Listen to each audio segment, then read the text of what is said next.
आज हमारे देश में सब कुछ टॉप क्लास चल रहा है। इकोनॉमी धड़ल्ले से बूम कर रही है। भारत जल्द ही दुनिया के सबसे बड़ी अर्थव्यवस्थाओं में और ऊपर पहुंचने वाला है।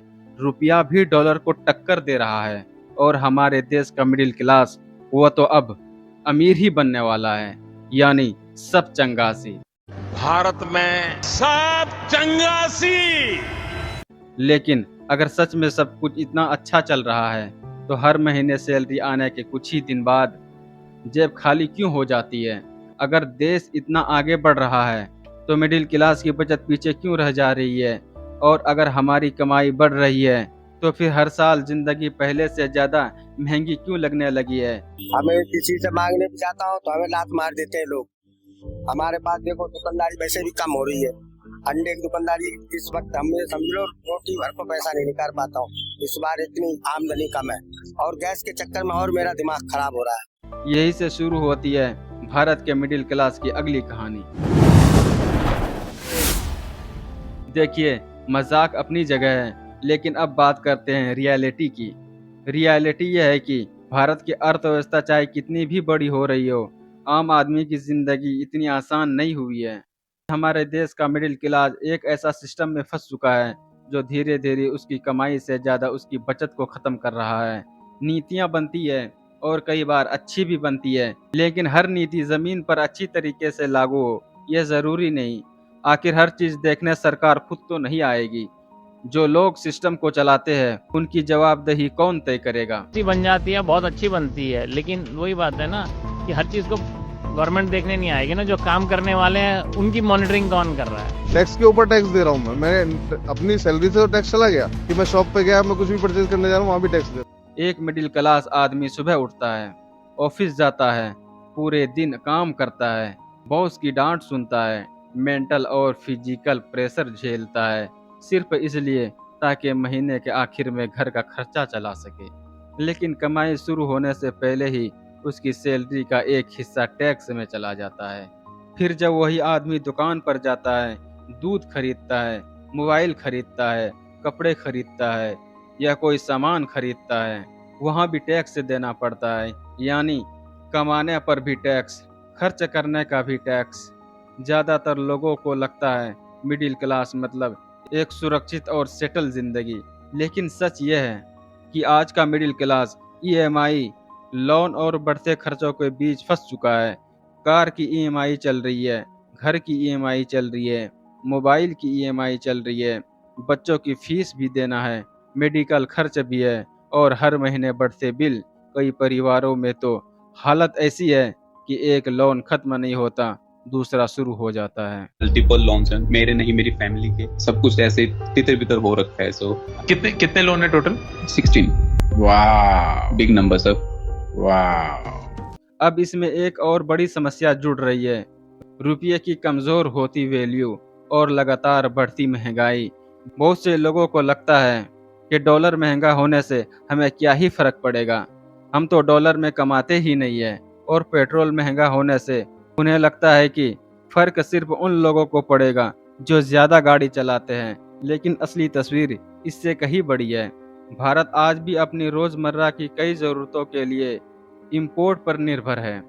जब डॉलर महंगा होता है तो भारतीय कंपनियों को बाहर से सामान खरीदने में ज़्यादा पैसे देने पड़ते हैं, और जब कंपनियों की लागत बढ़ती है तो उसका बोझ आखिरकार ग्राहक पर ही आता है, यानी हम पर, आप पर, मिडिल क्लास पर। अब बात करते हैं पेट्रोल की। जैसे ही पेट्रोल और डीजल महंगे होते हैं, सबसे पहले ट्रांसपोर्ट महंगा होता है, और जब ट्रांसपोर्ट महंगा होता है तो धीरे धीरे हर चीज़ की कीमत बढ़ने लगती है। सब्जियां, दूध, दवाइयां, ऑनलाइन डिलीवरी, यहाँ तक कि रोज़मर्रा की छोटी छोटी चीज़ों पर भी महंगाई किसी एक चीज़ की नहीं बढ़ती, पूरा सिस्टम महंगा होने लगता है। और इसका सबसे बड़ा असर हमारे मिडिल क्लास और गरीब परिवारों पर पड़ता है। एक तरफ खर्च लगातार बढ़ रहे हैं, दूसरी तरफ आम लोगों की इनकम लगभग वही की वही है।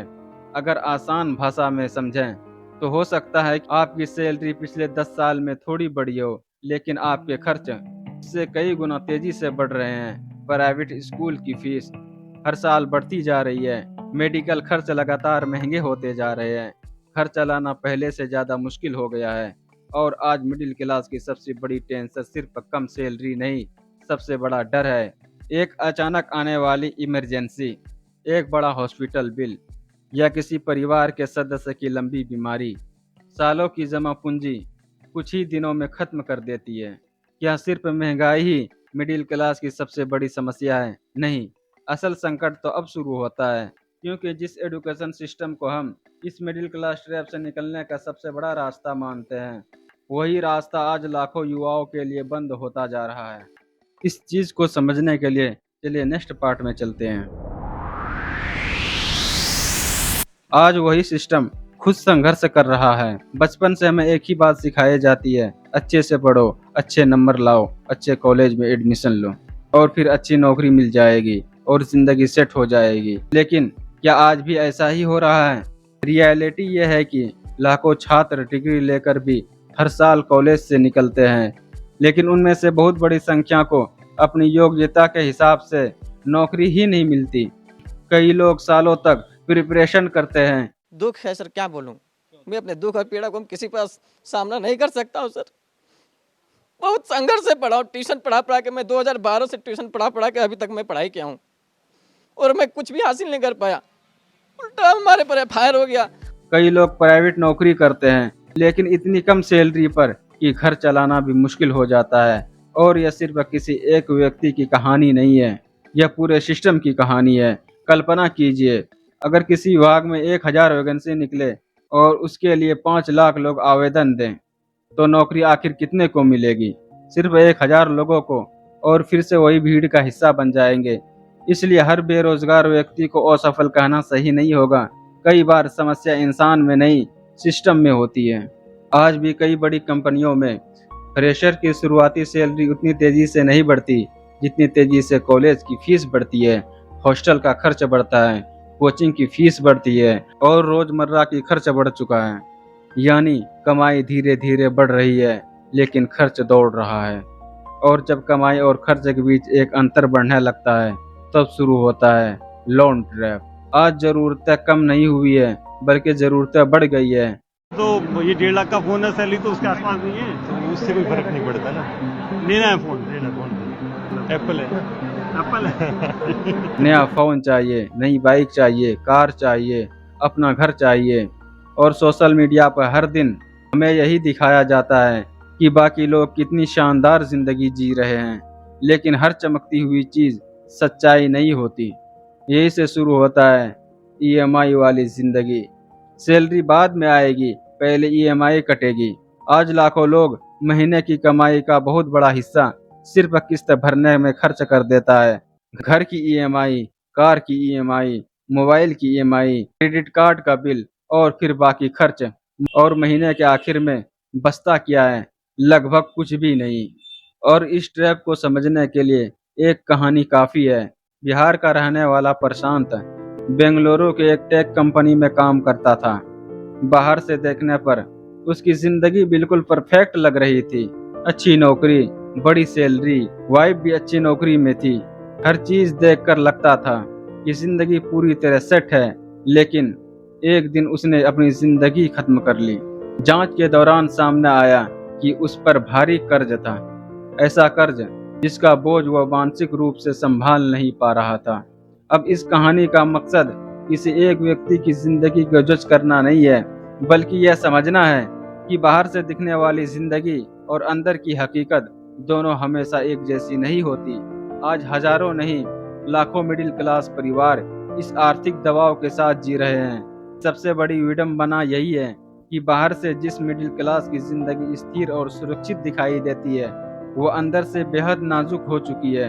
एक नौकरी छूट जाएगी या एक बड़ी मेडिकल इमरजेंसी आ जाएगी, सालों की मेहनत कुछ ही दिनों में खत्म हो सकती है। और यही वजह है कि आज मिडिल क्लास केवल पैसों से नहीं, मानसिक दबाव में से भी लड़ रहा है। लेकिन क्या सिर्फ कम सैलरी और लोन ही इसकी वजह है, या इसके पीछे और कोई भी ताकत काम कर रहा है? क्योंकि सबसे खतरनाक जाल बैंक नहीं बिछाता, कई बार उसे हमारा समाज और हमारे सोच बिछाती है। यह समझने के लिए चलिए नेक्स्ट पार्ट में चलते हैं। अगर आपको लगता है कि मिडिल क्लास की सबसे बड़ी समस्या सिर्फ कम सैलरी, महंगाई या लोन है, तो शायद आप पूरी तस्वीर नहीं समझ रहे हैं। क्योंकि सबसे खतरनाक ट्रैप बैंक नहीं बनाता, समाज बनाता है, और उसे और मजबूत बनाता है सोशल मीडिया। आज इंसान अपनी ज़रूरतों से ज़्यादा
कई मिडिल क्लास परिवार अपनी पूरी जिंदगी की बचत सिर्फ एक शादी में खर्च कर देते हैं। कई लोग इसके लिए कर्ज लेते हैं और फिर अगले कई साल उस कर्ज को चुकाते रहते हैं। लेकिन क्या यही जिंदगी है? क्या पूरी जिंदगी दूसरों को प्रभावित करने में निकल जानी चाहिए? शायद नहीं। आप अपने सेल्फ रिस्पेक्ट को दूसरों की राय से जोड़कर रखेंगे, तब तक कोई भी सैलरी कभी काफ़ी नहीं लगेगी। अगर इस ट्रैप से बाहर निकलना है तो शुरुआत सोच बदलने से करनी होगी। सबसे पहले दिखावे की दौड़ से बाहर निकलना होगा। याद रखिए, हर महंगा चीज जरूरत नहीं होती और हर सस्ती चीज बेकार नहीं होती। फिर आता है फाइनेंशियल डिसिप्लिन। इसके लिए एक आसान नियम है, 50-30-20 रूल। अपनी मासिक आय का लगभग 50% सिर्फ खर्चों पर, जैसे घर का किराया, राशन, बिजली, बच्चों की फीस और बाकी ज़रूरी बिल। 30% अपनी इच्छाओं पर, घूमना, मनोरंजन, शॉपिंग या ऐसी चीज़ें जो आपको खुशी दे लेकिन आपकी आर्थिक स्थिति ना बिगड़े। और सबसे ज़रूरी, कम से कम 20% अपने भविष्य के लिए बचाएं और समझदारी से निवेश कीजिए। यही वो हिस्सा है जो आने वाले समय में आपको आर्थिक सुरक्षा देता है। याद रखिए, सिर्फ ज़्यादा कमाने वाला इंसान अमीर नहीं बनता। अमीर वो बनता है जो अपनी कमाई का सही इस्तेमाल करता है। भारत का मिडिल क्लास कमज़ोर नहीं है। यही ये वर्ग है जो देश में सबसे ज़्यादा मेहनत करते हैं, सबसे ज़्यादा टैक्स देते हैं, सबसे ज़्यादा जिम्मेदारियां उठाते हैं और सबसे ज़्यादा सपने भी देखते हैं। लेकिन अगर यही वर्ग बिना सोचे समझे फैसले लेता रहा तो महंगाई, ईएमआई और दिखावे की दौड़ उसकी पूरी जिंदगी पर भारी पड़ सकती है। सिस्टम बदलने में समय लगेगा, लेकिन अपने फैसले बदलने के लिए आज का दिन ही काफ़ी है। क्योंकि मिडिल क्लास ट्रैप से बाहर निकलने का पहला कदम ज़्यादा कमाना नहीं, बल्कि पैसे को जिम्मेदारी से संभालना है। और शायद यही से एक बेहतर भविष्य की शुरुआत होती है।